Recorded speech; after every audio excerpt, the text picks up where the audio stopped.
Hey everybody, welcome back to another edition of To The Point Podcast. Was doing well on this Wednesday, and I had the show kind of mapped out. Wimbledon, some NHL news, throwing some baseball. But it's only fitting that today, on a day where, believe it or not, I started doing NFL draft. I started NFL season prep, where I'm starting to look at each roster. I'm mapping it all out. So when we get closer to the season and I do my season preview podcast, I'm prepared. I have it in my brain already. I've been doing this for, I started today. I've been thinking about it for a long time. I listen to podcasts constantly. I'm thinking about different rosters. So it's only fitting that I was starting doing the AFC East today, where I really started looking through on my lunch today. I was Googling through depth charts. I was thinking about different teams, additions, subtractions, going back through my draft notes. So as I begin to do NFL work, because it's a little lighter in the sports schedule right now, we get an NFL deal here on July the 6th, 2022. A deal that people in the United States, pundits, talking heads, if you will, have been pontificating about for many, many months. Where will Baker Mayfield Jr. III end up? Who will take Baker Mayfield? Are the Browns going to keep Baker Mayfield? What's his value on the open market? Is Baker a top 15 quarterback? I've heard every debate you could honestly have about Baker Mayfield. And he is a polarizing person. He's either you love him or you hate him. But the saga that was the Cleveland Browns and Baker Mayfield, it's over. Baker Mayfield, just about half an hour ago, according to Tom Palazzaro and Ian Rappaport of the NFL Network, reported that Baker Mayfield has been traded to the Carolina Panthers for a conditional 5th-round pick that can turn into a 4th-round pick if the Carolina Panthers are to make the playoffs next season. They've also restructured his money. Carolina will only be paying $10 million of a potential $18 million to Baker Mayfield. Cleveland will pay $5 million, and the other $3.5 million has been settled somewhere in the middle. How this all works is it's a lot of pontificating, but Carolina is paying him $10 million to come in and be their quarterback. So Baker, who was formerly a first overall pick, was a surprise number 1 overall pick out of Oklahoma, a Heisman Trophy winner, a solid NFL quarterback to this point, is gone from Cleveland after it was 4 years of very much up, high highs, and extremely low lows. His rookie season, he has the NFL record for most touchdown passes by a rookie in a season. The second year of his career, they have a terrible season. When they have expectations, the season goes completely to shit. They miss the playoffs. His third season, his last 9 games of the NFL campaign, he is the best QBR of any quarterback in the NFL. He only has 2 interceptions in a 9-game span. They go on to beat the Pittsburgh Steelers in Cleveland's a playoff win, which was their first one in over 20 years. And then they are a few snaps away from defeating the Kansas City Chiefs, if you can remember, with Chad Henne at quarterback, after Patrick Mahomes had suffered a concussion. And then you go into the next season with expectations, including me, where I thought the Cleveland Browns would get to the Super Bowl. Baker Mayfield tears his labrum in week 2, and from then on, the Cleveland Browns completely fall apart. They have to cut Odell Beckham Jr. Baker plays horrible as one of the worst QBRs in all of football. And then, of course, at the end of the season, the Browns brass comes out and say, we want an adult at quarterback. We want somebody that's mature doing our business. And they go out in free agency, trade for Deshaun Watson, and then sign him for the most guaranteed money in the history of the National Football League. It's a lot there. How I look at this is a loss for the Cleveland Browns. I'm going to get to Baker, but for Cleveland, to me, if Deshaun Watson plays a snap this season, there's something wrong with the NFL. There's something wrong, and I've been talking a lot about lately about what's wrong with this world, so maybe it's just going to be another one that's somehow he plays a game. But Deshaun Watson and all his allegations, all his happy endings in his massages. This guy is being sued by multiple women. I think he will be suspended for the duration of this season. I don't see him playing a snap. If he chooses to try to fight it and get the suspension reduced, I don't think it's going to work. Roger Goodell and the NFL want to make sure that players know that this is not going to be accepted. He mishandled the Ray Rice situation in the worst way possible. He didn't handle the Ben Roethlisberger situation well a number of years ago. He didn't handle the situation with Tyreek Hill very well, if you ask me. The NFL needs a victory in one of these circumstances. Of course, you don't want any of these to come up, but it's a league, it's life, people are going to screw up. And the NFL needs to make sure they win in one of these suspension negotiations. And I get win can be a very evil term when it talks about sexual assault and when it comes to what these women are alleging, but bear with me. And this is just business I'm talking about. It's not about personal feelings. The NFL needs a victory. They need the public to think that they care even a little bit. And that might be extremely hard for a league like the NFL to get people to think that they care about other people, that they care about individuals, but they need to try their damnedest because people know definitively right now that they don't. So they're going to try to do that. So there's that. I don't see Deshaun Watson playing, meaning if Baker Mayfield's not on the roster, if the season started today, the starting quarterback for the Cleveland Browns would be Jacoby Brissett. Jacoby Brissett is a solid backup. He's a perfect guy that you want to see on your sideline because it's a good guy, Jacoby Brissett, great team player, but there's no way you want to see him play. That's how it works. You love Chase Daniel. He's a great story. He's a great backup, makes all that money, he doesn't play. You love to hear about that story. Chase Daniel, great guy. You don't want to see Chase Daniel on the field because you know if you see him on the field, you're fucked. Jacoby Brissett and the Cleveland Browns will go absolutely nowhere this season. I like the Cleveland Browns roster. Baker Mayfield, to me, is a good quarterback. I'm going to get into Carolina and why I think they can be successful despite a roster that isn't great. But if it is Jacoby Brissett at quarterback, I don't see a move available. Baker Mayfield was really the last chip.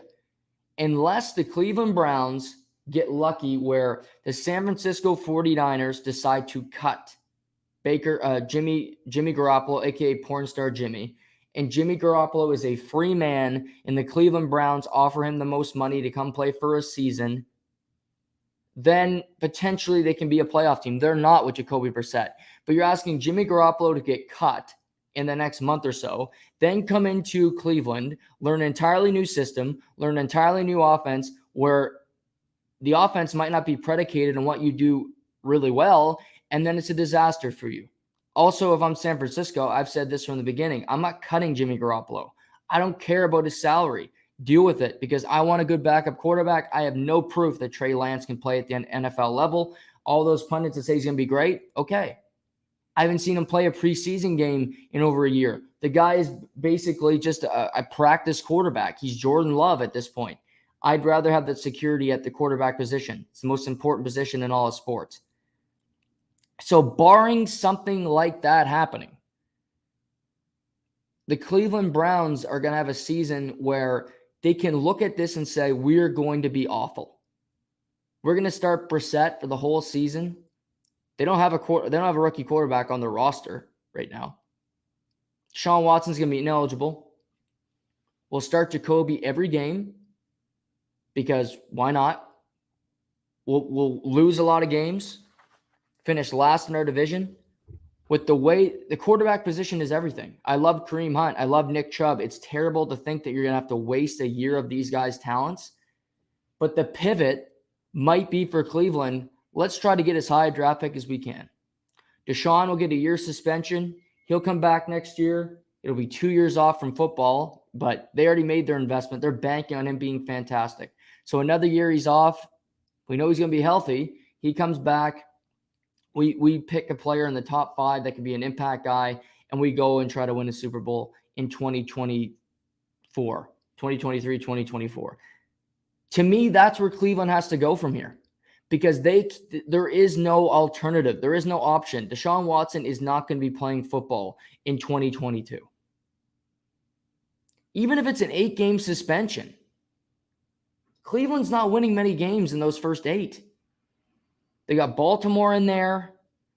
They got a game against Cincinnati in there. I believe they play Green Bay this year. It's not an easy schedule. There's no game where you just go, okay, that's an instant win. That's easy. Mark it up. Not with Jacoby Brissett. It's a dogfight. There'll be a 2 to 3 win team with Jacoby Brissett because even every bad team seems to find a way to win a couple games. The Jets found a win a couple games the year they were terrible. So that's where I see this, where it leaves Cleveland. Unless they get a miracle where Deshaun Watson is eligible to play, their roster, although talented, with guys like David Njoku, like Amari Cooper, like Kareem Hunt, like Myles Garrett, one of the best defensive players in football. While you have lots of talent outside of the quarterback position, that's what matters the most. And maybe they'll be better than I think. Maybe they'll win 5 to 6 games, but you want to win 2 or 3 so you can get the best draft pick possible and then head into next season and be ready to compete for a Super Bowl, be ready to compete for a division title. I mean, what a story would be if they stink this season and they're able to get Will Anderson III from the University of Alabama. The guy's a stud, was one of the best players in college football. If they could snag him for their defense come next year, maybe they trade the pick. It's going to be a quarterback-heavy draft this upcoming year. You can do something with this to improve your team. That's where I think this team has to pivot. They need to look at it and say, we are not going to be that great this season. We need to do something to help us the next season. Forget about 2022. Think about 2023 and how you can be competitive then. Now let's get to Carolina in the side of this trade. Carolina gets Baker Mayfield. And my thought is, are you getting Jekyll or are you getting Hyde? Are you getting the good Baker Mayfield or are you getting the Baker Mayfield that's wildly inconsistent, ornery, and doesn't produce week in, week out? That is a whole lot of talk, is all smoke, no sizzle. And that's the question. He's coming off a torn labrum. He had surgery. He'll be ready for training camp. But I look at this Carolina roster, and to me, it's not half bad of a roster.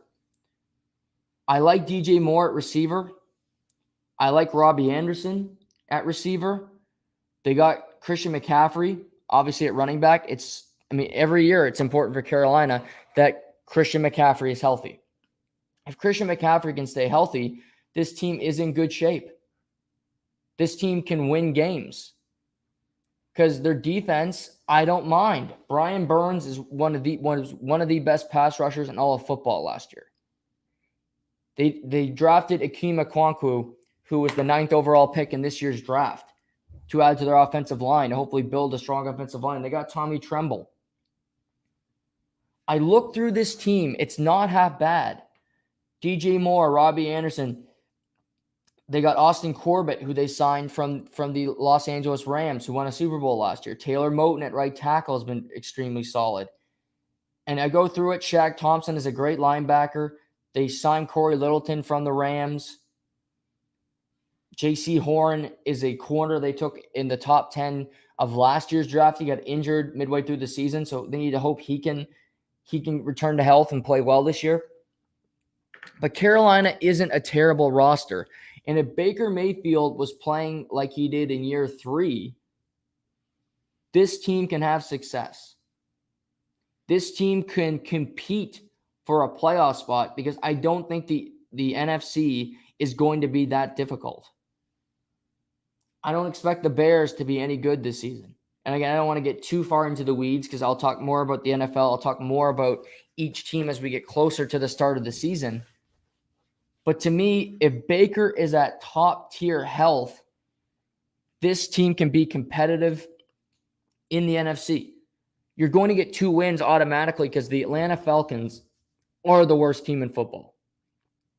They got Kyle Pitts, who's a stud tight end, but they got Mariota for a season. They are completely this season, they're writing it off so that they can draft the quarterback in the top 3 of next year's draft. That's exactly what the season's for the Atlanta Falcons. I thought Carolina might be in the same boat, but they're leaving themselves open here because now they have a quarterback competition where you have Sam Darnold against Baker Mayfield. And it's so funny because both guys are on their second team and they're both taken in the same draft. Baker Mayfield went 1 to the Browns. Sam Darnold went 3 to the Jets. And now they're on the same team in the same quarterback room fighting for their careers. Let's face it. Both these guys, you're on your second team without signing a rookie contract. That's not a good sign.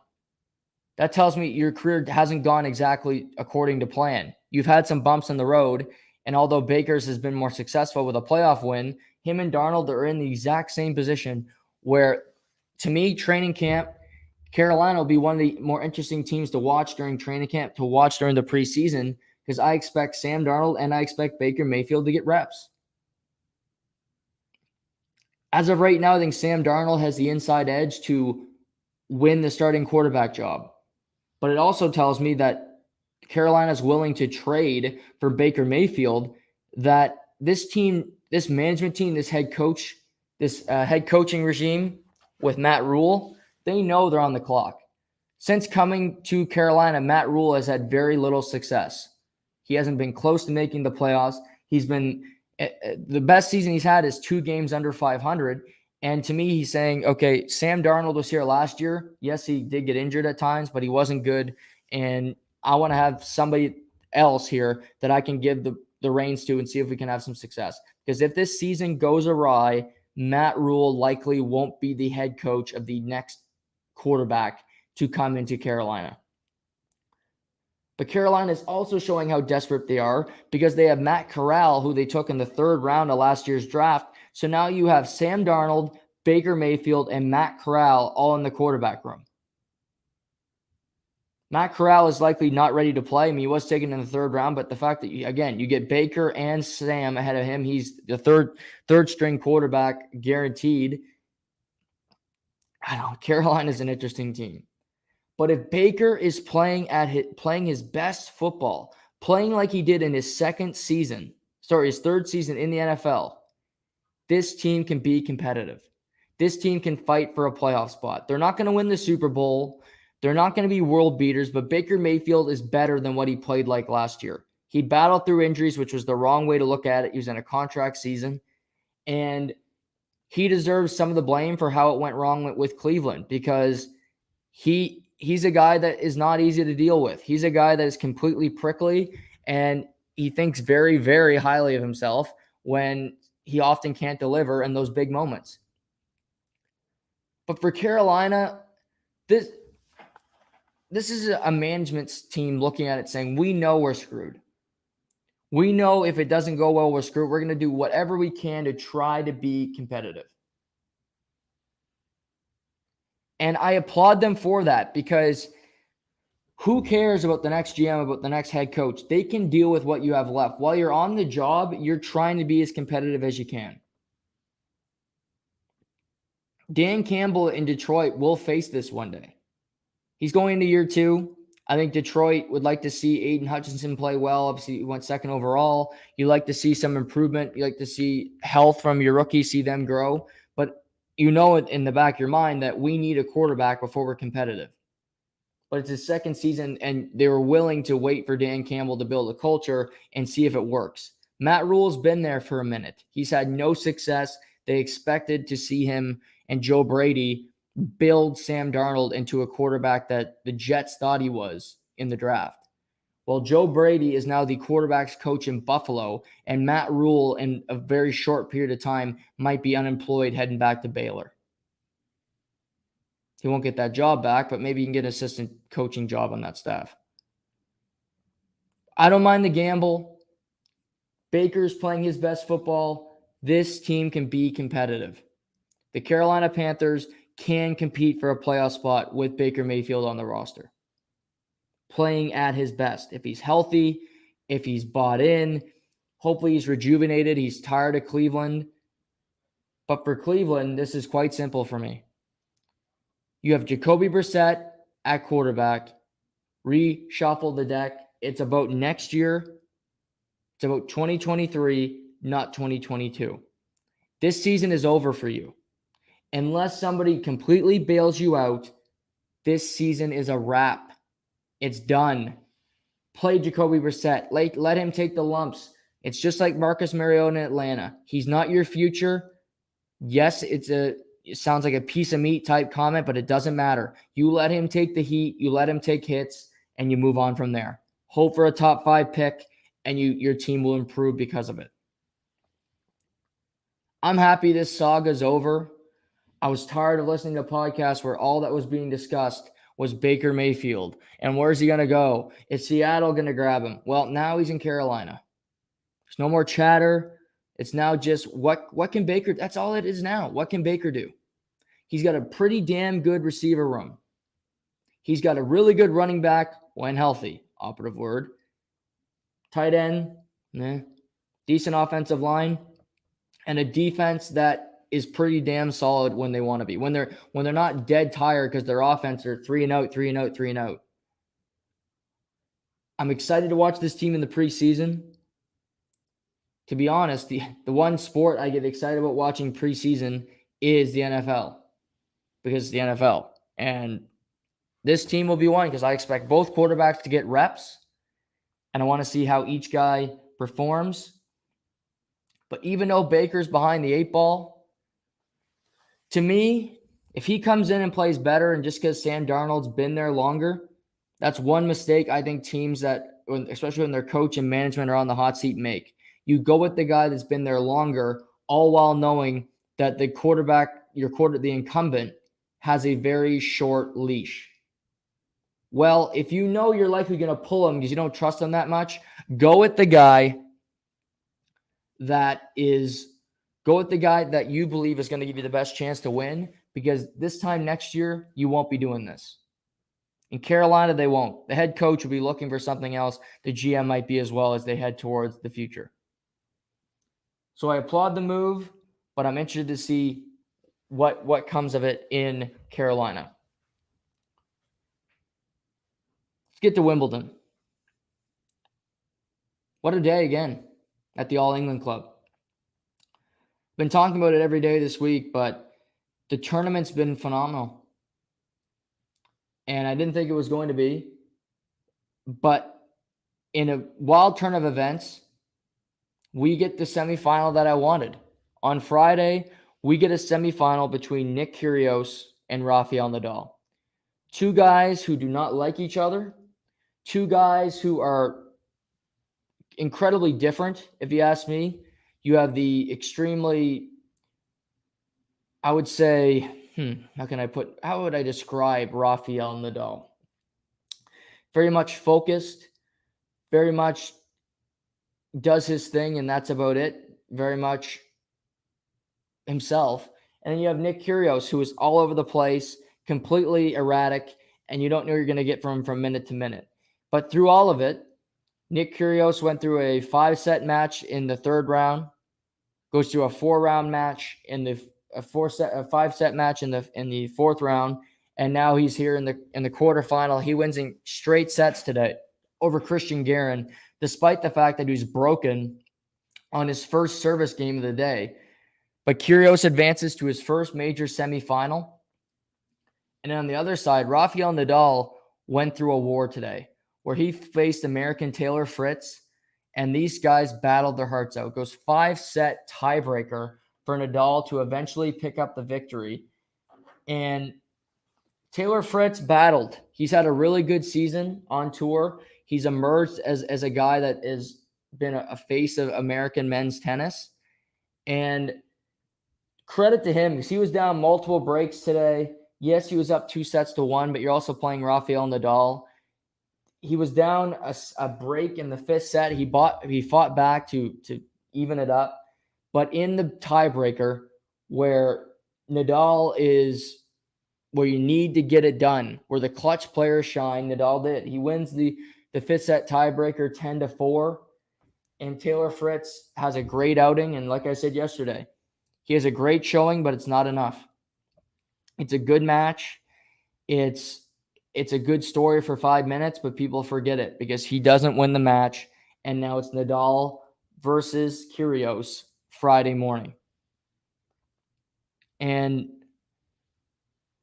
I love that this is a matchup because Nadal doesn't like him. They've been over this. They've played each other before. I mentioned this will be the third matchup at Wimbledon. They're 1-1. Kyrgios' win came in 2014. And Kyrgios calls Nadal out on being boring, on doing his pre-serve routine. And he's always been a guy that has been going against the establishment. He's never applauded Novak Djokovic for his behavior and his antics off the court. He said Nadal is an asshole. He said that multiple times. And well, he's been a big fan of Federer, who isn't. But now he gets to see if he can dethrone the king. Nadal has not lost a match at a major this season. He's been in trouble at times, but he's battled through every one. He won in Australia, being down 2-0 in the 5th set. He beat Djokovic at the French Open, then wins in the final in straight sets. This guy has been through it all this season. He's lost 3 times on tour this season. There were times before Wimbledon it looked like he wasn't going to play because he's been going through really strong, irritating foot injuries. I've heard it was a foot fracture, and then he had to battle through it, and he's still here on a surface that's by far his worst, and he's still finding ways to win. You have to applaud him for this season. And to me, it's not lost on Nadal that he looks at it and says, Novak Djokovic is definitely the favorite here at Wimbledon. He plays great on grass. He was down 2-0. He comes back and beats Sinner yesterday, and he's better than me on grass. But if I have my best day, if he beats Kyrgios and I have my best day on Sunday against Djokovic and I beat him, I've won the first 3 majors of the season, and Djokovic cannot play in the U.S. at Flushing Meadows. Novak Djokovic can't play because of his anti-vax stance in the U.S. So he would go into another major where Djokovic is ineligible to play and be the favorite to win at the U.S. Open. Doesn't mean he will, but to think anybody else should be more of a favorite than Nadal is idiocy to me. To me, his motivation is I can get the calendar Grand Slam, and I wouldn't have to beat Djokovic at 2 of them. But he would have to beat Djokovic at 2 of them. So again, you win against Djokovic 100% of the time at 50% of the majors, and you do it the rest of it. But for this stage of his career, if Nadal was to win Wimbledon, he hasn't won here in over a decade.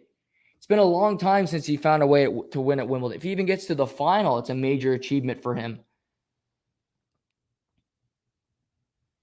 And again, I've been talking about these 2 guys just find a way to win. These 2 guys they play all these up-and-comers, and the up-and-comers will be up 2-0 or 2-1, and the veterans grind out a win.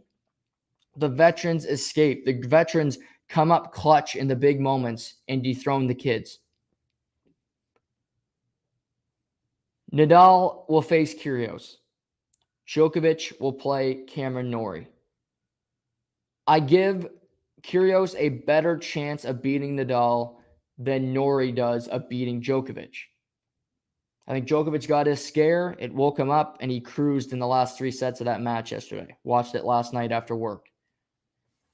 Then Nadal goes through a 5-set match today. It only ends about 20 minutes ago. Kyrgios plays a 3-set match. He's going to be rested. He is going to be ready to play.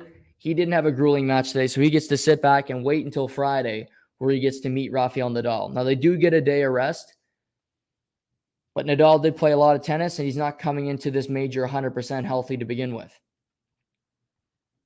So I look at Kyrgios. He definitely has the better chance of beating Nadal.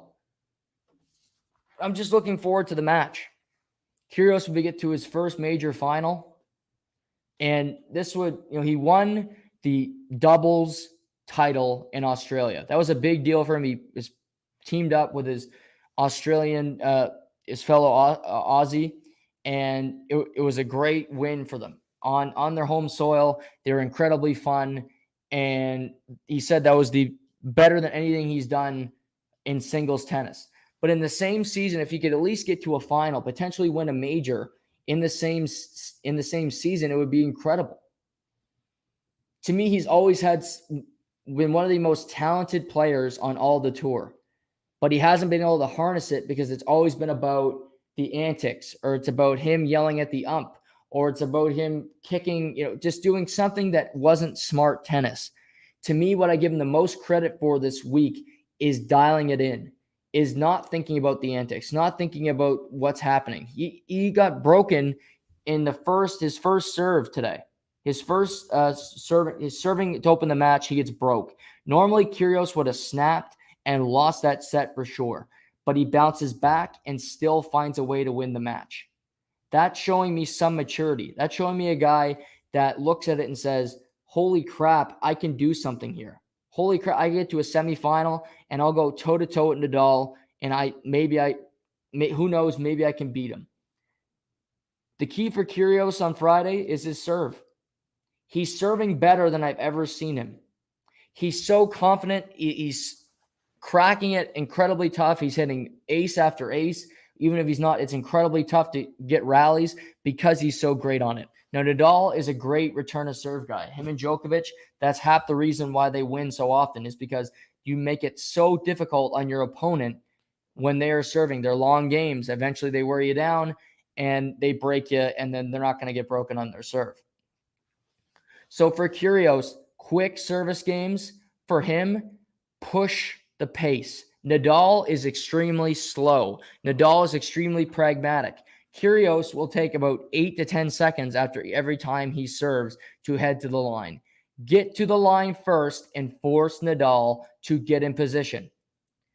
I'd love to see a situation where the umpire has to say for each one of them either hurry up or slow down, because to me, it's up to the server how you set the pace. I don't know how that'll work, but that could be something, because Kyrgios literally cracks the serve. If he hits an ace, he's at the line a second later, ready to go. That's how we should approach this match, because Nadal is slow. Nadal is calculated. Nadal is got to do all his routine. Kyrgios cannot control how fast or slow Nadal goes when he's serving, but when he's serving, he sets the pace, and he cannot let Nadal do it. Yes, he's the veteran. Yes, he's got respect over you. He's got seniority. But on Friday, it doesn't matter. This is your opportunity to get to a major final. You have Rafael Nadal on grass, his worst surface, and you're playing the best tennis of your life. That's how you have to look at this. Kyrgios can do something special. He can get to a final and likely play Djokovic and take your chances. I don't think he'll win, but you'll take your chances of beating Djokovic in a Sunday final. Or you flame out and you're another Taylor Fritz, you're another Felix Auger-Aliassime, where you pushed it to 5 sets, you had a good run, but you ultimately didn't win. And who cares? Unless you slay the giants, then you're just a guy that won a match. You're just a guy that got there. You got deep into a tournament, but you couldn't break through. And like in every sport, you don't know how long your window is. Nick Kyrgios is playing fantastic here. He could easily be out in the first round at the U.S. Open. Felix made it to a quarter at the French Open. He's out in the first round at Wimbledon. Shapovalov was in the semifinal at Wimbledon last year. He was out in the second round this year. That's what happens to guys that are not Djokovic, that are not Nadal, where you are so consistent, major in, major out. So to think that you're going to have all kinds of success, to think that it's just going to go perfect for you, it's a stupid way of thinking, if you ask me. You need to capitalize on this opportunity, because team windows can be extremely short. You can have one great season, and then before you know it, your window's shut and your opportunity to win a championship is over. In tennis, you're having a great major. You're 2 wins away from raising the trophy. Don't let that opportunity slip by. For Kyrgios, capitalize on it, and it starts Friday against Rafael Nadal. On the women's side of the draw, Simona Halep, the 2019 champion, has been cruising through Wimbledon. She has looked more and more dominant. Today, she wins 6-2, 6-4. No trouble whatsoever against Amanda Anisova, the American. She is playing as confident as I've ever seen her. In 2019, she was extremely confident as well. She played Serena in the final, and she never thought she was going to lose that match. But she's the type of player that can get into her own head. She can affect the way she views a match. She can affect her confidence. And before you know it, she's down 6-0, 6-1, and the match is over. But she's serving extremely well. She's putting pressure on the opposition when they're serving with her aggressiveness to get past the baseline and really attack. She's a small woman, but she knows she needs to get up and attack, and she's done it. She's done it extremely well. And this is a great surface for her because, again, it plays fast. She's a person that likes to play fast as well. And as I mentioned, she's the last remaining champion in the field. Our two semifinals are set. She's got Alina Rybakina tomorrow in the semifinal. And on the other side, you have Maria from Germany, who has never been to a semifinal. And then you also have, bear with me here, I watched it last night. I can't believe I'm forgetting the name here. But you have two semifinals tomorrow that, to me, Simona Halep is the clear favorite. To me, she is, as I'm looking at it here, it'll be, I can't believe I forgot it, but never mind. There's my brain for the day. Just not happening. But to me, Halep is the clear favorite. She shouldn't lose, but that doesn't mean she's going to win because we've seen it too many times where the favorite bows out. But to me, she's locked in. Ons Jabber, right? The number three player in the world. That's the other side. You got Jabber versus Maria. Jabber comes in a heavy favorite. You have Halep against Rybakina. Halep comes in the heavy favorite. So I expect both favorites to win tomorrow. Jabber won in 3 sets yesterday, losing the first one, then winning 6-1 and 6-1 in the second and third sets, respectively. So she had no trouble after her first set's loss to Maria Buskova. But, Wimbledon's always a special tournament, and it's been great tennis. Has provided great theater. And I'm looking, you got the women's semis tomorrow. You have the men's semifinals on Friday, women's finals Saturday morning, and then the men's final on Sunday morning. So that's what we have to look forward to here. It's been great to have it on during the day. So when I get home, I have something to watch. You have something to turn on that you're invested in. So that's been great to have Wimbledon on in the first couple weeks of July to really enjoy it, and then head into, as I mentioned, tennis takes over the summer. Obviously, you got baseball and football comes back, but you got in August you have a lot of great tournaments with the Rogers Canadian Open, and then you have the tournament in Washington, and you get the Winston-Salem, which leads into the U.S. Open, which beginning in the end of August into Labor Day. So to see this happen after all the world chaos is great, and see great tennis is obviously welcome. And this is why Wimbledon is the best major. To me, it goes Wimbledon, U.S. Open. I have the Australian third, which is kind of a hot take. I know people usually don't like the Australian Open because it's in January and because it's early in the morning. But I like the Australian Open. I think it has its own merit. And I have the French fourth. The clay is my least favorite surface. It's the least entertaining surface to watch good tennis. And I love and I respect how great Nadal is on it. That makes it worthwhile to watch him do what he does. But to me, it's just the surface that provides the least amount of creativity, the least amount of incredible shots, and the least entertainment on any of the three surfaces. We got women's semis tomorrow. Jabber, Maria, Rybakina, Halep, and then the men's semis, Kyrgios, Nadal, Djokovic, Cameron Norrie, Friday morning. So I mentioned earlier in the show, Cole Macdonald is going to join me on the podcast in about 15 minutes time, and we're going to talk about a lot of different things. Cole is a Montreal Canadiens fan, and he obviously the NHL draft is tomorrow in La Belle Province in Montreal. You got the first round tomorrow night. You have the second round to seventh round Friday afternoon. It's a little different setup. It's normally Friday, Saturday. I like the Thursday night first round. That's what they do in the NFL. I love a Thursday night first round. I wish that the 2nd to 7th wasn't in Friday afternoon because I have to work and I miss that, although taping it. But it does. I wish it wasn't set up. I wish it was Friday night because let's be honest, what programming is on Friday night? Not much. There's not a whole lot. There's not a whole lot on TV on a Friday night when it comes to sports. That's something I think they could have done better, but I like that they're pivoting to a Thursday night first round because that's where people's eyes go. In the NFL, they go first round Thursday, second and third round Friday night, and then you have 4 to 7 Saturday. It's not a bad setup either. The NHL could make more programming. They could do this better rather than putting the 2nd to 7th rounds on Friday afternoon. But again, they're not asking my opinion, but I think I could help them. But nevertheless, they haven't asked, but I'll give it to them anyway. And like I said, I'm gonna talk to Cole about a lot of Montreal Canadiens issues because that's his team. But we're also going to talk about the Pittsburgh Penguins and some of their options.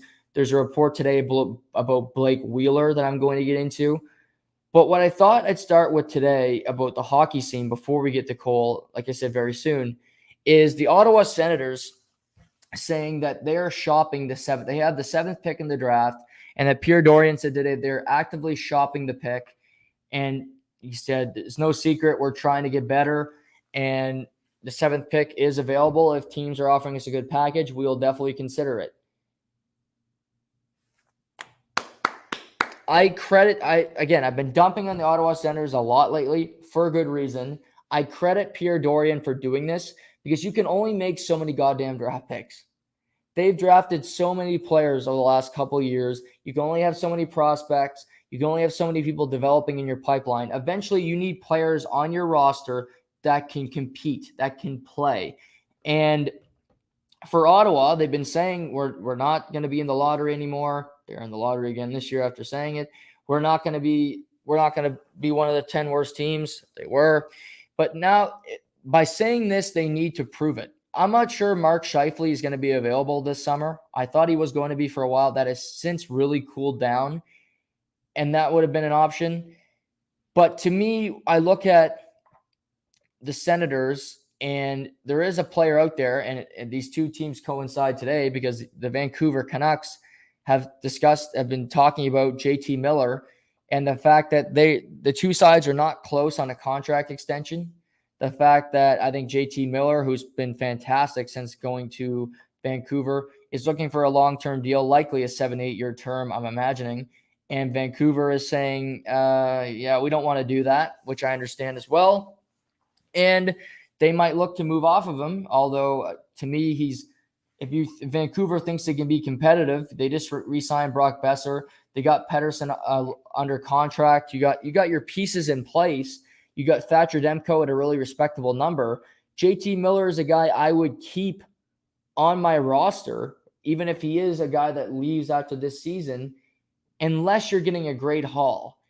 And I do think Vancouver and the Senators could be a match where the Senators could trade Vancouver that 7th overall pick, which could be a good selection. But if I'm Vancouver, I also want a prospect in this trade.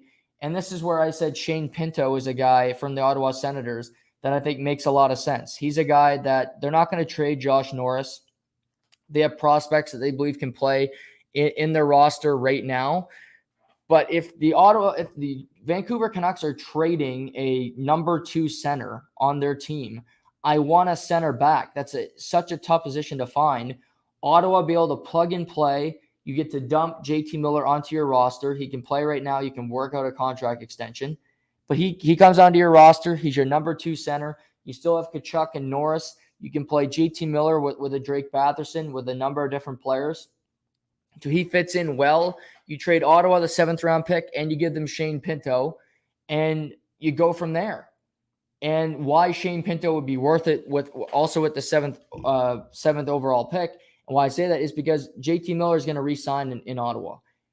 if you can work out a deal, if you can today and tomorrow, if you could say, okay, JT Miller is going to stay in Ottawa on this term, it's basically a sign and trade. If you can work that out, it's worth it. It's worth that extra prospect because you know you're keeping the player long term. If it was a rental, I'd be more apprehensive to say, I'm not going to give up Shane Pinto for a guy I know I'm not going to retain. But if you can work out a contract where he's staying there, and then then Vancouver gets the extra centerman, they get the first round pick. It works both ways. Ottawa can take on JT Miller's money. That's not a problem. They got tons of cap room. Vancouver, obviously, to me, this is a tough one. I like JT Miller a lot. I think he's an extremely valuable player. For Vancouver, it's tough to lose him. If I'm on that roster, if I'm a player, if I'm Elias Pettersson, if I'm Quinn Hughes, if I'm Thatcher Demko, one of the leaders of that team, and I see that JT Miller is being shopped ahead of the draft, this doesn't sit well with me because he is one of our more important pieces. I think he's one of the better leaders on that Vancouver Canucks roster. He was arguably their most consistent player last year. And now he's being thrown overboard because you're unwilling to pay him. It's a tough balance because I don't want to pay JT Miller 7 years. I don't want to give him a 7-year term. He might want 8 to stay with the team. Who the hell knows? But do I want to pay JT Miller 7 years at $7 million? No, not really. So I understand the apprehension from the Vancouver Brass. You got new management there. If this was Jim Benning, the contract would already have been signed. Jim Benning would have signed this guy for 8 years at $10 million or something, a stupid contract. But you got Jimmy Rutherford in there. You got Cami Ferraro, who is the assistant GM. She's one of 5 now female assistant GMs in the NHL after the Maple Leafs promoted Haley Wickenheiser and New Jersey promoted another female to be an AGM today. So seeing 5 women get promoted into those roles is another great thing for the league, just like Mike Greer becoming the first Black man to become a NHL GM yesterday. But as I see Cole come on here, I'll bring him in on talking about this before we get to the Habs. First of all, Cole, good to see you. What do you make of the Canucks shopping JT Miller ahead of the draft? I think it's smart. If he doesn't want to re-sign, he's a valuable asset, and if he's not going to re-sign or he wants north of $10 million, it's a tough spot for them. But you can't let him walk for nothing. But if you're Vancouver, do you think Vancouver could compete for a playoff spot next year without JT Miller? No, they're in a tough spot. But what do you do? If he doesn't want to re-sign unless he wants $11 million, I don't know. You're in a tough spot. Maybe you can get back a Chikrin or someone kind of like somebody out that's going to help you just as much as he's going to help you. But they're in a tough spot if he doesn't want to re-sign there. So you might as well get something for him. But maybe Forsberg or someone on the market could fill in his role. Yeah, I was even thinking, I thought Miller could go to Ottawa because Ottawa is shopping the 7th overall pick. Yeah. And maybe you throw like a Shane Pinto, who's a good young prospect in that deal back to Vancouver. Maybe Ottawa works out a contract with Miller. They need a centerman. They need to do something to prove that they want to be competitive. I can hear till this cows come home of how they're competitive when they're not. But if they do something like this, maybe Vancouver can work something that they get a center iceman that they can hope can develop into a good player. Yeah, what about Colin White? Yeah, no thanks. If you give me Colin White for league min, sure, I'll take him. Yeah, Colin White, the 25-year-old buyout's a tough look for a guy. Yeah, they paid him early.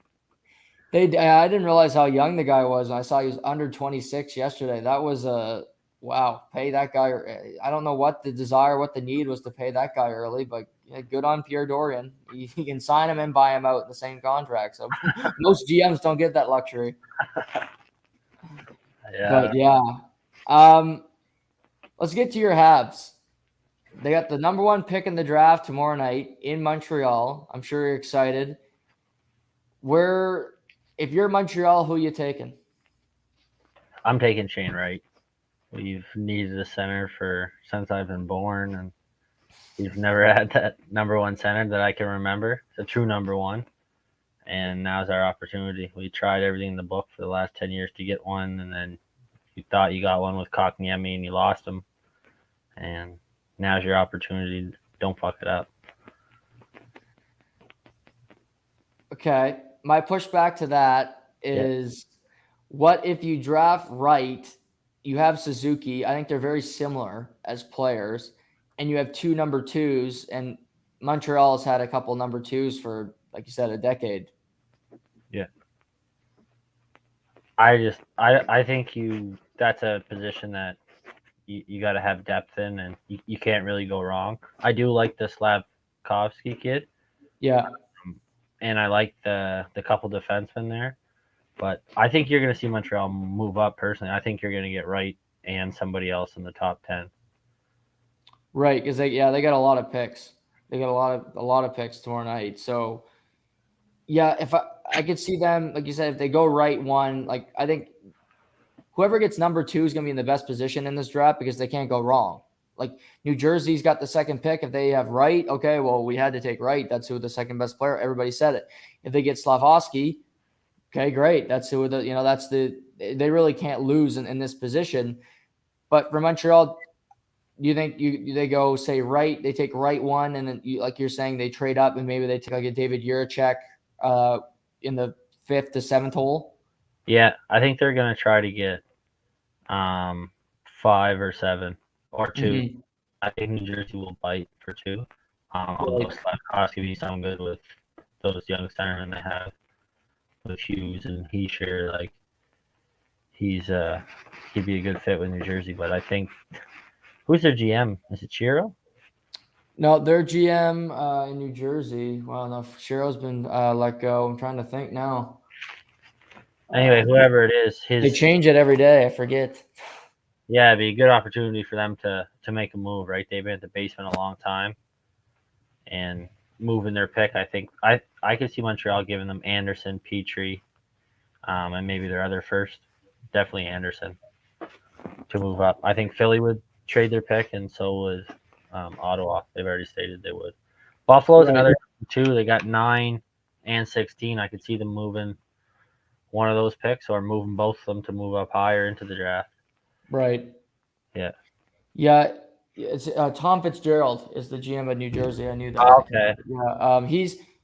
He's a guy that would trade it too, because he's a guy that's not afraid to make moves. He's a guy that will. He likes to make splashes for sure, and like you said, I think Petrie has value. He had such a terrible season last year, but to me, I trust him to rebound and play. I mean, it's hard to play worse than he did last year. The guy was pathetic, but I like. And the only thing there is Petrie and Anderson's contracts are so many years left that it's a lot to salary to bring into an organization. Yeah, I just think that's one of the teams that can fit it. Right. They have like not they have a lot of cap space, and they're losing PK's $9 million. Yep. Dougie's the only guy really getting paid, and I think Heischer might get 7 or something. Yep. Hughes is going to get paid, but now's the time to make a splash. I think if I'm New Jersey, start like this rebuild. I guess get going. You can't keep finishing last, or then these guys are going to want out soon. Right. Yeah. That's and you mentioned Buffalo. They got 9 and 16. Would you consider like a trade for rights? Like, I'm not saying Shane Wright. Like, say there's a Calgary and they got Johnny Gaudreau and they want to move up in the draft, and you trade his rights to Buffalo, a team I think he would consider going to, despite all the fact that all the chaos that goes there, or even New Jersey. Let's say New Jersey wants. I think they believe they got a good chance of getting Gaudreau in free agency. Just for all the reasons you just said. They're tired of being pathetic. They don't want to keep finishing low, and he's from that area. He's from the PA, New Jersey area. Would that be something you throw in a guy's rights into the mix that would make a trade more enticing, or something that we really haven't seen before? I guess so. I just can't see anyone putting a high pick on it. Maybe a contingent or whatever. Like right. But if he if Gaudreau's willing to sign there an extension, he's willing to sign there as a free agent. So Right. if you're Johnny Gaudreau and I say, okay, I want to go to New York and make my money, but if Calgary trades me now, they're going to be shittier. I want the team to be good when I go there, You right? want Slavkovsky there too. Yeah. Yeah, or a pick coming up in a couple years we can trade, or yeah, but I don't know if you're a GM and you get Gaudreau because of that, it looks good on you. But I just think Yeah. if you go there, he has that choice in 5 days, right? Right. Yeah. You could trade for him, and then he says no. I think I'm going to go somewhere else, and then you're screwed. Yeah. Then it doesn't look so good. Yeah. Yeah. If Yeah. you could work out a sign and trade before the draft, then it could work. But yeah, I see where you're coming from there. Any other teams you think could be interesting in the draft more that might come out of nowhere and do something? I look at a lot of the Canadian teams. Toronto's got a first round pick. It's later, but I see Winnipeg, Cole. They got 3 picks in the first round, and there's a lot of smoke around Blake Wheeler. They're up in the air. They just hired Rick Bowness. I mean, I wouldn't want to take 3 picks in the first round if I'm Winnipeg if I want to stay competitive, which is what he said the other day on Overdrive. Yeah, I'm sure he does wants to stay competitive, but I I feel like a month or two ago we were talking about Scheifele wanting out. This team kind of starting to get dismantled here, but I could. They have those kids too. I think with the Winnipeg Juniors, are Geeky and Savoy both playing Yeah. Yep. for the Winnipeg Junior team, and they're both high up there. I could see them trying to get both of those kids. It would look Right. good. Kind of start your rebuild slash. I don't know. If you just make your picks, it doesn't mean you're rebuilding either. But maybe they use 2 picks to move up and get the geeky kid earlier. Right. Yeah, he does. He plays for the Winnipeg Ice. So yeah, I'm sure they like him a lot. What do you think of Blake Wheeler? Is there a trade market for him? I think Winnipeg's gonna have to retain salary, but do you think there's a market for him right now?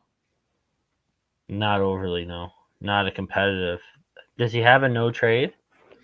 Yeah, I think he's got a partial no trade. Yeah, that's the difference. I don't think any team he's gonna want to go to is not gonna overly want him. He's gonna want to go to a competitor. He's the captain. He's not really gonna want to give that up. And Winnipeg's not a horrible team. They have a shot at the playoffs, but if you think Boston or Colorado or Tampa or any of the top New York contending teams are going to want him, I don't think so. Especially what he's getting paid. Yes, yeah, that's the biggest thing is I his contract. I think you can get teams to retain salary easy, but not for the length. He might have 3 or 4 years left. I'm not sure, but Yeah, I think he's got 3 left. yeah. So Winnipeg's not going to eat much of that, if any. No, because if it was Scheifele, it'd be a different thing. Scheifele's got 1 year left, and he's still a very good player. Yeah, exactly. And you sweeten the pot, you get better return for him if you. And I think a lot of GMs are willing to eat for 1 year, but not 3. Right. Owners as well. Like, oh, I don't want my new GM to come in next year and have 3 guys retained like handcuffed. Where does Winnipeg go? To me, Cole, I expected so much more from them the last couple of years, and they've let me down time after time. And now, Rick, like I said, Rick Bowness went on overdrive the other night, and he's like, "I came here because we're going to stay competitive." So that kind of told me he was at least given an assurance of some sort that they're going to try to win. But I think their window is closing. I think it's almost shut, and I think they're in a really, really weird spot now with Scheifele and Pierre-Luc Dubois with 1 year left on their deals. I agree with you, Chuck. I think they're in a kind of a no man's land, fighting for a playoff spot. Not good enough to really rebuild. They're not going to get good enough picks with the team they have. Right. If they can't get Dubois and Scheifele re-signed, it is time to rebuild, and maybe they get big deals this year and they ship out the rest of their team. Because I don't know, they're in a tough spot. If they can't get those boys to re-sign, I'd start selling everybody. Yeah, if I knew Dubois wasn't coming back definitively, which it sure sounds like he's not, because who puts out a press release a year before he hits UFA to say I'm going to test out the market? I'd be shopping Dubois before tomorrow night to how if you can move up in the draft, see what you can get for him, because he had a hell of a year last year, and like you said, he's no good to you. You're going to get less the more and more months go by. I agree, and I think tomorrow night's gonna be, as a Habs fan, you might see him move tomorrow night to Montreal. I think Montreal might have a move or two in place, whether it's moving up in the draft or getting Dubois, because they're hosting. They've been on the horn to host for 3 years. Mm-hmm. They finally got it. New GM. I think they're gonna make a move tomorrow, and the move might already be done. They're just waiting for the big splash on draft day. I think. Wow. Yeah. I hope so, because normally NHL drafts are so boring. You know, they're since the I remember the Corey Schneider deal at the Yeah. draft. That was a big one. But JT normally Miller. it's pretty quiet. Yeah, no, it's always nice to see some moves. I think you're gonna this year, especially with the cap situation. Mm-hmm. Like the McDonough deal the other day, kind of shaking my head at that. Not much of a Well, return. yeah, not much. Yeah, I agree. Not much. I mean, they got a Tampa. I'm sure is hoping that Cal Foote can continue to take a step, and you get New Brunswick or Phil Myers with another opportunity, maybe hoping that he can find some of the magic he had in Philly, because he clearly didn't have it last year in Nashville. Yeah, yeah, I like the Myers kid. I think he's gonna step in and play. I think he had a rough year, but you're talking about maybe a top 10 defenseman last year in the league, or maybe that's Yeah, stretching it, but he was a good defenseman, and basically to go for not much. Nothing against Myers, but McDonough's is pretty damn good. Just the cap is gonna make a lot of teams make moves that are you wouldn't see normally. I was thinking about this yesterday. I talked about it on the podcast with Nashville. And I look at teams that have a defined number one that are not like a tandem that you can really rely on them. I think Nashville is one of those teams that has that type of goalie with UC Saros. Yep. I think he's number one. I think he's very good. Yes, he's small, but I do trust him. Having a goalie like that, I think it's so hard to say that you're going to rebuild. So with Nashville getting McDonough, this kind of tells me that they're not done. They might not be able to keep Forsberg, but I think they got something up their sleeve as well. You have that feeling at Montreal. I have that same kind of spidey sense with Nashville. I agree, and they're gonna have a lot of cap space if Forsberg does walk. You might see Right. his rights move tomorrow too. It's just no teams really want to take it on right now. Mm-hmm. They'd take him, but it's nice to have that cap space. I mean, you could get Johnny Gaudreau for free theoretically, or Right. pay for him. Same with Forsberg. What's your limit on Forsberg? Like what's the number or value what's your cap? If he wants 8 years, I'd give him 8, and I think Same. that's still pushing it. But I think if Mm-hmm. Nashville kind of he And earned I it, guess that's what Nashville's offered him, and he said no. he wants 9, but I would give him 9 on a short. Like if you're New Jersey, sure, I'll give you 9 for 3 or 4 years, but not. Right. But I think they can only do 7. But 7, but still I'm not giving him 9 over 7. no, he's not. He scored 40 goals once, maybe Yeah. 35 a couple times. He's a good player, but he's not Marner or Matthews, and they're still paid way more than that. But Right. I don't know. You better be a 50-goal scorer MVP if you're making $9 million. Agreed. How about Gaudreau? What's your cap on him? 9.5 really, and depends on the team. I think he's a good player. I think what he have 115 points or something like that this year. Yeah. But in the playoffs, I don't know. Is that the guy you want to build a 50-year team or an 80-year team around? Right. Yeah. Not me. I know Montreal's price sign, but you can win with price. I'm not saying in Montreal right now with their team, but if you're gonna pay somebody $10 million, you better be someone who shows up in the playoffs that you can really count on, I guess. Right. Yeah, you got to be Vasilevsky, he's got to be Kucherov, Victor Hedman, like he's got to be a lock. Yeah, I don't know. He kind of scares me a little bit, and I'm not saying he's not a good player. He's a really good player, but I don't know. He can handcuff your team pretty quick too with a salary of $10 million, north of $10 million. I'm completely agree with you. To me, like I'd go 9.5, but it would scare me. Like I'd almost like grit my teeth having to do it because I almost know it's gonna fail in the back of my mind. Yeah. There's a Jacob Chikrin story with Columbus, which I find fascinating. Columbus loves to get great defensemen. They never can get a forward that can score a goal, but they do love getting great defensemen. Arizona first said they weren't going to trade him, but now there's smoke that potentially he could be moved tomorrow night. Arizona's got the third pick in the draft. So do you think there's anything here with Chikrin and Columbus?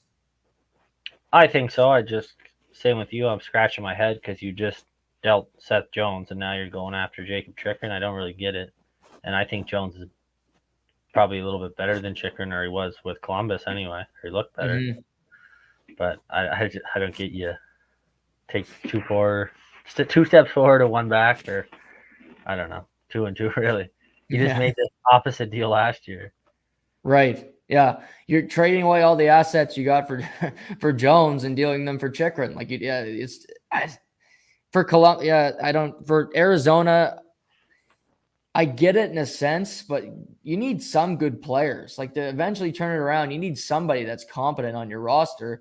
And they're going to get the third pick unless they trade it. You're going to get a high pick in the draft. And he's going to look around and say, who the hell am I playing with here? Uncle Phil on veteran minimum and Barrett Hayton, another bust of a draft pick. And you need somebody that is competent in Arizona. I agree, but a couple years they'll have Matthews to play with, so Yeah, okay. I sell them on that. Matthews at the ASU barn. Yeah, living in a dorm. He maybe wear sweatpants to the games in Arizona. But yeah, that one made no sense to me. I like Chikrin a lot as a player, but if I'd be happy if I was a team in the Eastern Conference, if you're competing and you see him go to Columbus and it's not a competitor of yours that gets him. Yeah, exactly. I agree. I could also see New Jersey. I mean, if Arizona could get 2-3, that'd be a good rebuild for them. Not that he's worth 2, but he's close to it. He can step on your roster or step into your roster, and he has a fair cap hit too, which is a big bonus for him. So, how many trades do you think we see tomorrow night? Over the next 2 days, I say 10. Wow, that's a good draft then. That's a lot of movement. That's a lot of moving and shaking. Yeah, well, there might those trades where it's just Joe Blow for future considerations, or Carl Alsner's contract, or Right. yeah, I think you're gonna see a lot of shuffling just because of money. With Montreal, and you're predicting some activity. Do you expect Carey Price to be back next year? I really don't know. I think so. He finished the year strong. Maybe I'm not sure if he wants to play or not, but I think he'll be back. I think he'll be healthy, and I don't Because know. if he wanted to leave, you'd assume that he would have put it out already. Because he's got to look around and look at the league and say, "Holy crap! Half these teams need a goalie. They could definitely use me." Yeah, I think it's hard to find. There's a couple spots that could fit him, but I don't think there's a whole lot in. I'm probably his biggest fan, but a lot of teams have good goaltending too. Not that many. What's that? Not that many. Well, it's just for his 10.5 million too. Like what? Montreal would have to eat some for sure. Or take one. You take their starter back, or I'm not sure. Like I see him fitting in Edmonton just because they have nothing. Yes. And that's one you can make.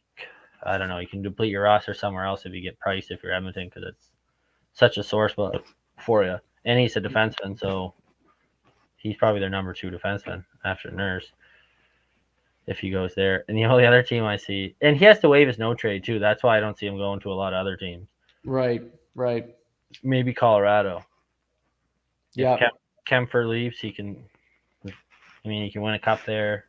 He's not going to go to a shitty team. I can't see it. He's from out west, maybe Edmonton, and I think Colorado. No, he's tired of being on a shitty team.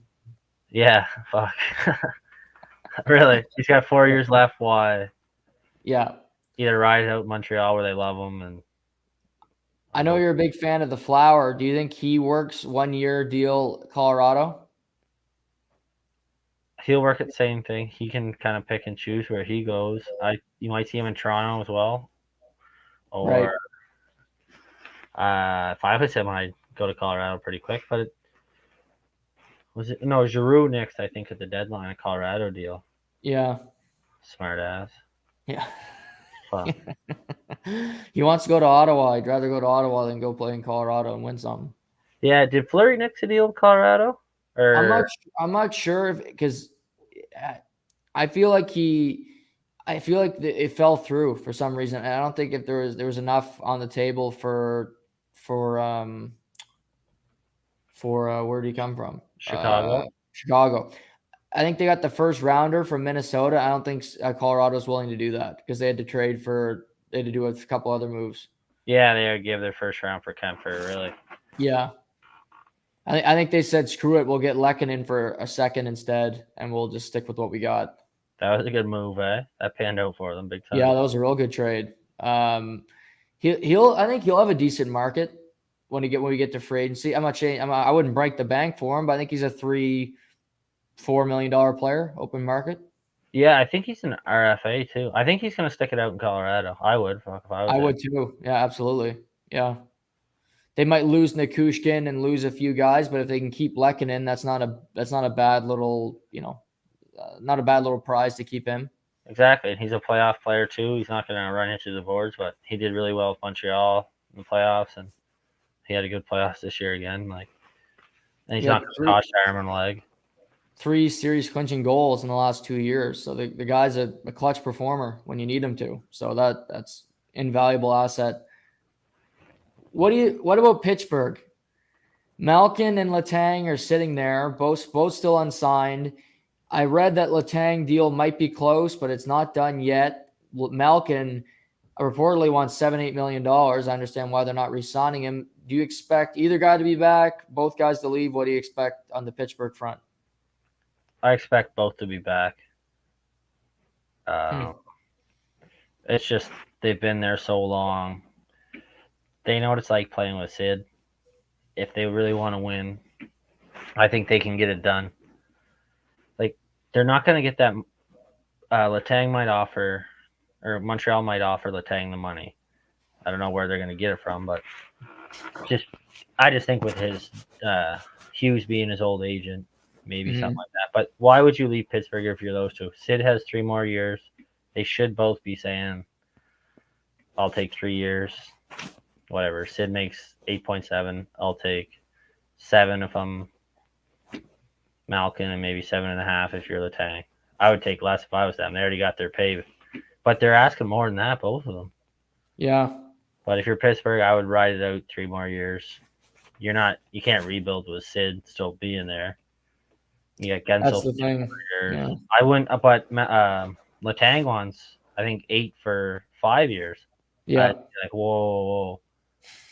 I mean, maybe give him 8 for 3, just because then you can let them all retire together and start your rebuild. But I wouldn't be giving him 5 years unless he wants $5 million for 5 years. Right. I have no interest in Malkin coming back. The guy's always hurt. His play has really dropped off the last number of years, and I understand what you're saying. Where it kind of signals you can't win without them, but can you make a move that makes you better in the add to Crosby, add another center that's better than? I think it's not that hard to find a center that's better than Malkin right now. I think he's used up. Let him go sign for $8 million with a team that he thinks is probably going to stink anyway. Let him go sign in Washington, and they won't win a damn thing there. And maybe Pittsburgh and old Brian Burke makes a call to his buddy who he drafted and gets Nazem Kadri to team up with Sidney Crosby in Pittsburgh. Ideally, yeah. I think that would be a win for Pittsburgh big time. I just don't see it happening. If I take Kadri any day of the week over Malkin, but I don't know. I see them kind of like an old man's club there. Those three will retire together here in 3 years, and they'll ship will set sail. Whoever gets Kadri is going to get a good player. The Leafs should try and sign him. With what money? They got $6 million in cap space. They must be kicking themselves in the ass for that one. Oh, they could trade Tavares. Oh, wait, he's got a full no trade. Oh, yeah, they handcuffed themselves good. I think Kadri is going to end up either Washington or Pittsburgh because I think both those teams are going to have cap room, and Backstrom going on long-term IR really opens up space for Washington to make a move at center. Yeah, with Kuznetsov and Kadri, it'd be pretty good. 1-2. Yes. Yeah. I don't know why Fleury's against going to Washington, but I think he would be huge there. Must just be for hatred. Like, he hated them when he played for Pittsburgh. They beat him when he was in Vegas in the final. He must just have a hatred for that team. Yeah, fair enough, I guess. He has his, 3 cups, so. Yeah. You chase one. If I was Vegas, I'd call Fleury. See if he'd come back. I think he hates Vegas more than he hates Washington. Yeah, it's probably true. But I mean, they're another. They got no money, but I mean, they move stuff out all the time. I don't know how they do it, but they find a way to make stuff happen. Yeah, Malkin. But if you want $7 million, you can't sign him for that. Like, you just can't. You can't look at Sid and be like, okay, yeah, we're gonna win a cup this year. We got Malkin making $7 million. I don't think you can sell that. You got Jeff Carter making like 4. Jeff Carter's playing better than Malkin. Fair enough. I don't know. Malkin had a decent stretch when Sid went out. So what he had, yeah, but they need that to get in the playoffs. Sullivan's a hell of a coach. Oh yes, one of the best in the league. Yeah, I don't know. You got Trocheck out there too. Yeah, I guess I would replace Malkin if he wants that. I would do it. I just don't see it happening. That's what I'm trying to say, I guess. Would you rather have Malkin at 7 or Naz at 8? Kadri for sure. Yeah. And you can give him a bigger deal. It's just if I'm Kadri, I'd rather say he has his cup, he wants his bag, but I'd rather say I'll just sign 3 years with Sid and give me $30 million for 3 years or something like that. Like. Yeah, and I think where Kadri goes, I do think he wants to win. They could make the contract where he makes a bunch of money at the end of the deal, or something like that, so that the team's not strapped, so that they can make other moves wherever he goes, kind of thing. I wouldn't want to be playing on the Penguins in 7 years. No. He'll be in a rough spot.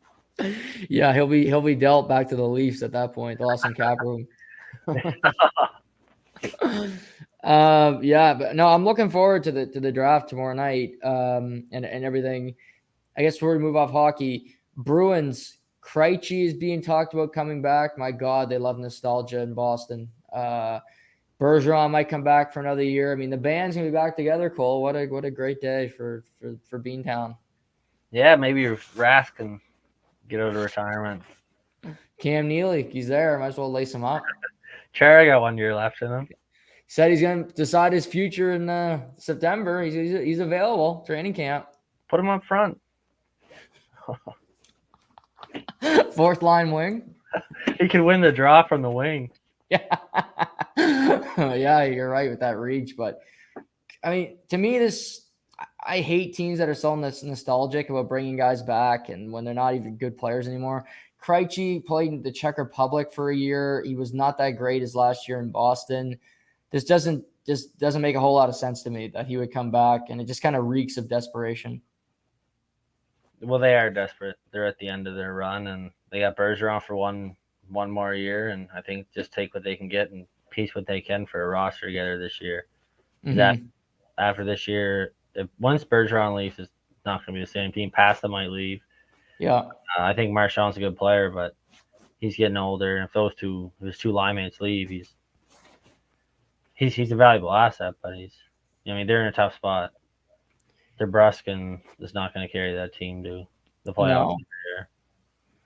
No. How do you think Boston fans would react if they even heard that Boston was kicking tires on Kadri. I think they would like it. He plays their style. He elbowed a few guys in their head, but Him and DeBrusque put on the same line. yeah, whatever. They like that style of player in Boston, so Yeah, they grow to like him pretty quick. I think he won. People will accept anything if you win, right. or mostly anything. So at the end of the day, he got the job done. Everybody's willing to put up with bullshit if they get the end results. But in Toronto, they weren't getting the results and blamed it on him or used him as a scapegoat. Right? Did he get suspended this playoffs, Kadri? This year, no, he did the last 3. The last 3, and I think he did something stupid, and he run Binghamton like it's the way he plays, it's the way he is. He looks like a genius this year because they won. Yeah, exactly. I think he's a good player, and I think you need players like that in your team to win. Me too. Me too. Any chance he stays with Colorado? I would. He doesn't seem to be asking a lot of money, like $8 million. I mean, it is a lot of money, but I think he would take 7.5 to stay in Colorado, and I think a few phone calls from McKinnon or Rantanen, these other guys saying, "Look, you take one." Makar took a pay cut. Yeah. Look, I know, like Landeskog at 7. It's up to you. You can get your payday, or you can win another cup with us.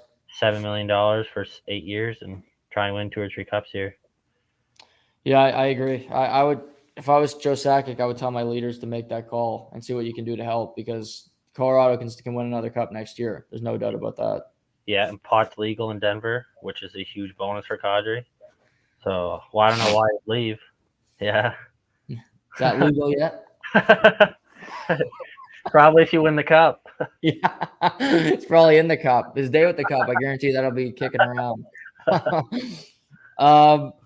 Before I let you go, I want to ask about your Jays, because they're skidding right now. 5 straight losses. Oakland beats them down again last night. Bigger worry to you, starting pitching or the bullpen? Starting pitching. Really?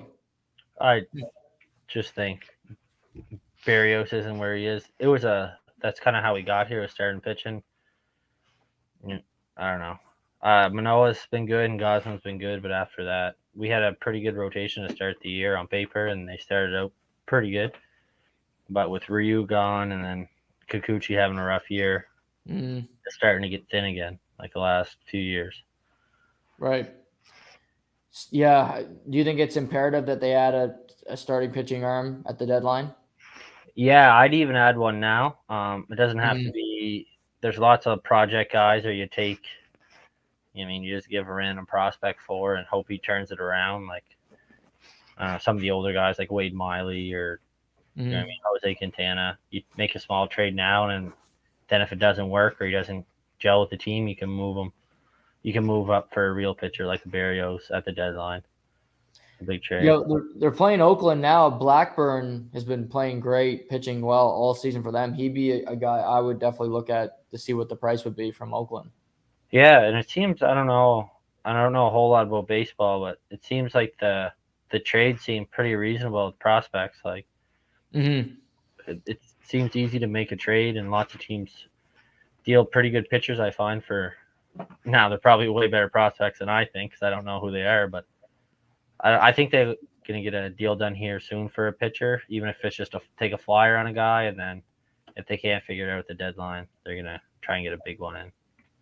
They definitely need to. I think they need a starter, because if you just watch Charlie Montoyo's face when Kikuchi pitches, I think he wants to strangle him from the mound, because the guy can't go 4 innings. He goes 2 1/3. Like, that could be half the problem, is that the bullpen might just be so tired right now that they look worse than they really are. Yeah, and he shakes off I don't know. I watched a couple of his starts, and it seems like he shakes off the catcher. Like, clearly you don't know what to throw, because they know what you're throwing. Right. At this point, yeah. Asking the batter what they want to hit. Yeah. You want a slider? Like Trevor. I do think they could use some bullpen help too, because Richards is not a great option if you need him to pitch in big moments. He hasn't exactly had a great year. Trent Thornton, he's been there long enough that I know he can't pitch in big moments. The guy never seems to get off the Jays roster. But to me, I think you need a little both. And to me, half of it is just because you got the Red Sox, you got the Rays right there that are really good teams that you're going to have to beat 2 out of 3 against somebody in the playoffs to advance. Yeah, I agree. And that's a nice thing, a little pitching in the playoffs. You can go with 3. Right. Like Yes. if you got Manoah and Ghostman, those guys hopefully get you deep in the game. You leave it to Romano, Simber, a couple of them. But it's the other guys. Phelps has been good. Yeah, it's just, I mean, if you have a good enough pitcher to get you into the 7th, 8th, you don't have to worry about the Thornton, the other guys there in the middle, Merriweather. Yeah. And there's obviously you're hoping for Nate Pearson, but it never looks like this guy's going to make it. He's always seems to get hurt when he gets close. Like I have no idea. He's another Aaron Sanchez, except he never got to the majors. Yeah, exactly. I agree with you on that one. Robert Osuna, whatever happened to that guy? I think he's pitching in Japan now. Oh, is he? Yeah, I saw before the season he had signed. Is either in Mexico or Japan. He's pitching somewhere. Yeah, it's That kid was what a fall from grace. Yeah. What a fall from grace for that guy. But yeah, no, the Jays are still in a good spot, but the Red Sox are playing really well. The Rays are still a good team. Obviously, the Yankees are 20 games above 500. They're not too shabby there. You got to hate to see that. I know you're not a big Jay. You must hate seeing the Yankees be as successful as they are. I do. Aaron Judge just walking into that MVP in mid-July. Oh, he's gonna get hurt. He's gonna get hurt here. He's too big. Hit by a pitch or something out for a couple months. Oh yeah, trip over the stairs, something. That guy, freaking giraffe. Yeah. How about that shortstop from Pittsburgh? You see that kid? Cruz. Yeah. He's a machine. Yeah. Kid's pretty good, huh? Holy crap! Yeah. Yeah, no, the dude can freaking play. Holy shit, he's been lighting up the league, that guy. Yeah, he's not small either. No. 6'7" at short or something, or 6'8". Yeah, 6'8" at shortstop. He's Aaron Judge, but he's playing damn shortstop for Christ's sake. But it's I don't get it, but it's not really working in Pittsburgh. They stink, but he's playing pretty well. But how's the summer vacation been so far? Good. It's nice to get out on the golf course there during the day. A little earlier today in the rain. Yeah, a couple days off. I'll get back at her tomorrow.